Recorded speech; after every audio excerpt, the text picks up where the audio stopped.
3 buah gambar. Gambar yang pertama itu adalah gambar tas, tas. Kemudian gambar yang kedua ada gambar berbagai macam kerajinan, ada kotak tisu, tempat gelas, bunga, dan lain-lain ya. Kemudian gambar yang ketiga ini saya punya sweater. Nah, sekarang pertanyaannya untuk kalian, apakah bahan pembuatan dari gambar-gambar yang sudah kita sebutkan tadi? Nah, bahan pembuatan dari tas ini bahan dasarnya apa? Untuk yang sudah membaca buku mungkin tahu, jadi tas ini berasal dari encen gondok. Nah, tahu kan encen gondok itu adalah sejenis tanaman air ya. Jadi tanaman air. Kemudian untuk gambar kedua ini berasal dari pelepah pisang. Jadi pelepah pisang ini dikeringkan kemudian dibuat menjadi berbagai macam benda kerajinan.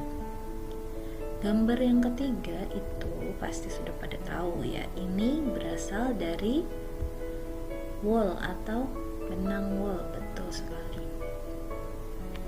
Lalu kita pertanyaannya sekarang, pertanyaan kedua ya.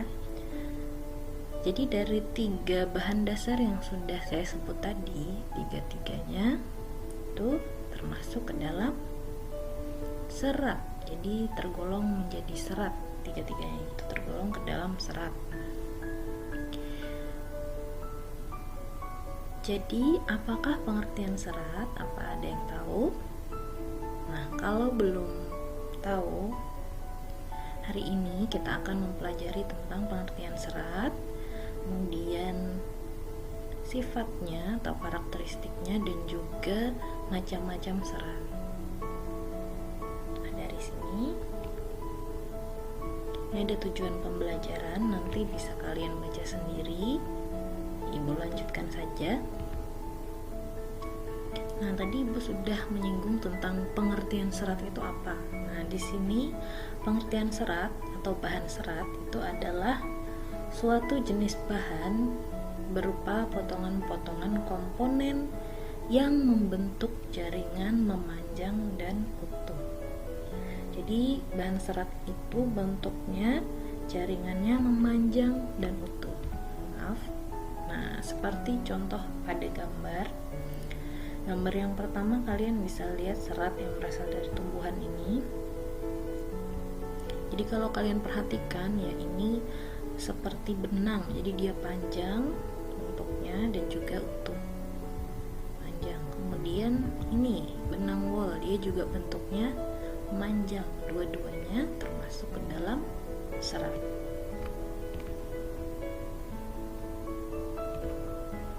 Nah, sifat-sifat serat, jadi setiap serat yang berasal dari, tadi ada yang dari encen gondok, ada yang dari wool, itu mempunyai sifat yang berbeda-beda. Seratnya sudah berbeda, kalau dibuat benang, benangnya juga sifatnya berbeda. Kita lanjut. Nah, untuk jenis dan karakteristik bahan serat alam itu pastinya berasal dari alam dan mudah sekali terurai di dalam tanah.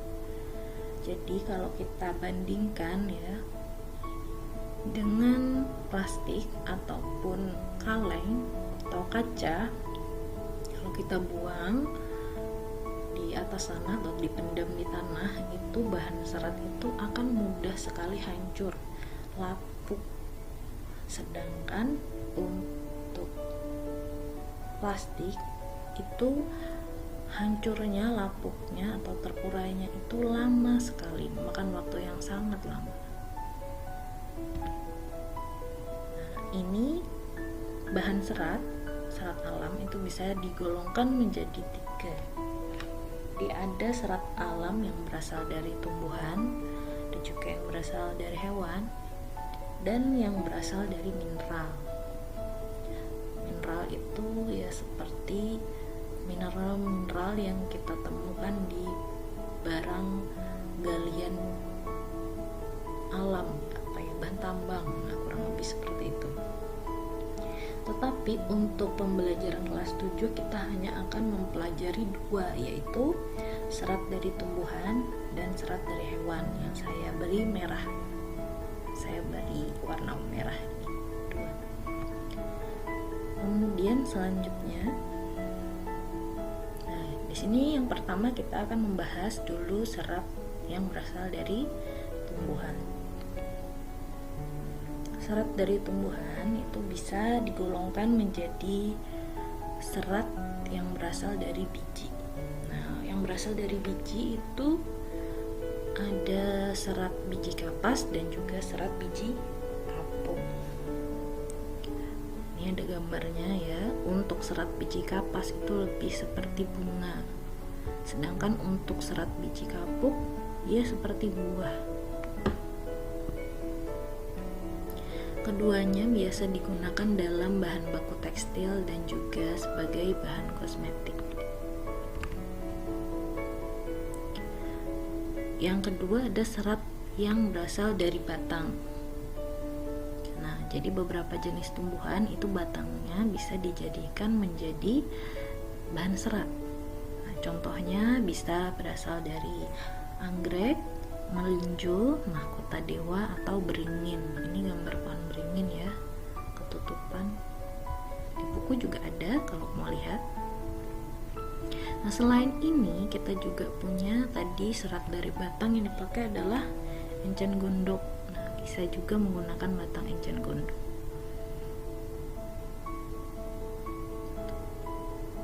Selanjutnya ada serat yang berasal dari daun. Serat yang berasal dari daun ini contohnya bisa serat daun mendok, serat daun nanas, dan juga serat daun pandan. Pandan yang digunakan adalah pandan yang berduri ya, bukan pandan yang biasanya kita gunakan untuk memasak, bukan ya. Nah, selain itu di atas juga ada contoh lain, yaitu bisa juga pakai daun abaka, daun sisal, daun hanequin, dan lain sebagainya. Daun encen gondok juga bisa. Yang keempat itu serat dari buah. Nah, di sini contohnya adalah serat buah kelapa. Kalau kalian beli kelapa muda misalnya, dibelah itu ada bagian yang kasar sebelum kulit yang paling keras di kelapa. Jadi kulit kelapa itu kan ada 3 lapisannya ya. Yang pertama kulit yang halus, yang kedua adalah kulit yang kasar seperti ini yang ada rambutnya, yang terakhir adalah bagian kulit yang keras. Nah, kulit pada kelapa yang digunakan serat ini menjadikan bahan serat itu biasa disebut dengan sabut atau sabut kelapa biasanya. Untuk sabut yang digunakan sebagai bahan serat biasanya hanya digunakan yang potongannya panjang. Kalau kecil-kecil sulit ya diolah. Nah, selanjutnya kita masuk ke serat dari hewan. Ya, serat dari hewan ini sifatnya menghangatkan.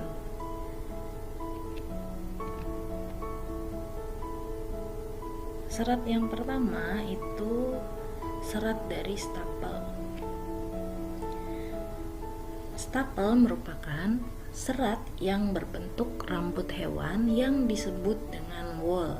Nah, jadi wool itu macamnya banyak tergantung dari hewan yang diambil sumbernya. Contohnya bisa diambil dari domba, bisa juga dari alpaka, bahkan unta juga bisa, sampai kelinci juga bisa. Di stapel ini serat yang berasal dari rambut hewan. Ya, perbedaannya ya, ini rambut bukan bulu hewan ya. Kalau rambut itu panjang seperti rambut manusia, itu kan bentuknya memanjang. Sedangkan kalau bulu itu adalah yang seperti bulu angsa, bulu ayam. Jadi bentuknya seperti kipas, itu adalah bulu. Bedanya bulu dan rambut. Lanjut. Nah, yang kedua adalah serat dari filamen. Nah, di situ gambarnya saja kita sudah tahu. Jadi filamen ini contohnya adalah serat kepompong yang ada pada ulat sutra. Jadi filamen itu merupakan serat yang berbentuk jaringan. Contohnya adalah serat yang berasal dari larva ulat sutra yang digunakan untuk membentuk kepompong. Kepompong inilah yang merupakan serat, lalu diambil, dipintal menjadi benang. Nanti akhirnya menjadi benang sutra. Kita lanjutkan. Untuk karakteristik bahan serat alam, karakteristik itu adalah sifat ya. Jadi karakteristik sama dengan sifat. Untuk kapas sifatnya itu yang pertama bahannya terasa dingin dan sedikit kaku. Jadi baju-baju kalian yang berasal dari serat kapas itu kalau digunakan itu terasa dingin dan kaku, seperti baju sekolah kita, seragam sekolah kita. Kemudian mudah kusut, jadi kita tiduran sebentar itu sudah kusut bajunya. Kemudian mudah menyerap keringat dan rentan jamur, jadi mudah berjamur. Kalau kita biarkan dia lembab dalam waktu yang lama, itu akan muncul jamur ya. Terakhir, mudah terbakar. Jadi serat kapas itu kalau kita bakar itu gampang sekali terbakar. Yang kedua ada sutra. Sutra ini sifatnya yang pertama dia berkilau dan bagus. Jadi kainnya itu berkilau. Kalau kalian lihat itu berkilau untuk kainnya ya. Kemudian bagus, lembut kalau kita pegang, tidak mudah kusut, sangat halus, tahan terhadap matahari, daya serapnya tinggi, tidak mudah berjamur, mudah terbakar. Nah, jadi bedanya dengan kapas tadi, sutra itu berkilau, kemudian tidak mudah berjamur dan tidak mudah kusut. Kemudian untuk bahan serat yang ketiga ada wol. Wol ini bahannya sifatnya kuat ya, agak kuat, tidak berkilau,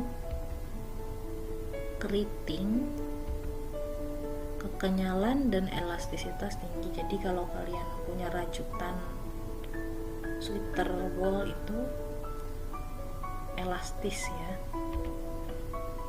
lebih tahan panas, tahan jamur dan bakteri. Nah, sampai sini apakah ada pertanyaan? Kalau tidak ada, ya pasti ada ya, harusnya ada.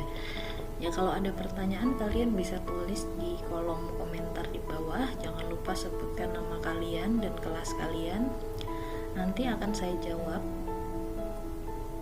Kemudian lanjut ya. Jadi tadi yang bingung apa, misalkan Bu contohnya serat filamen apa? Tuliskan saja pertanyaannya di bawah, nanti akan saya jawab. Nah, kalau sudah sekarang ini ada tugas rumah, jadi kalian bisa mengerjakan, tulis di buku prakarya kalian nama, nomor absen, kelas itu diisi. Kemudian ini kalian buat kotaknya, 4 kotak ini. Jadi tugasnya adalah mengobservasi bahan serat di wilayah setempat. Jadi contoh ya, 1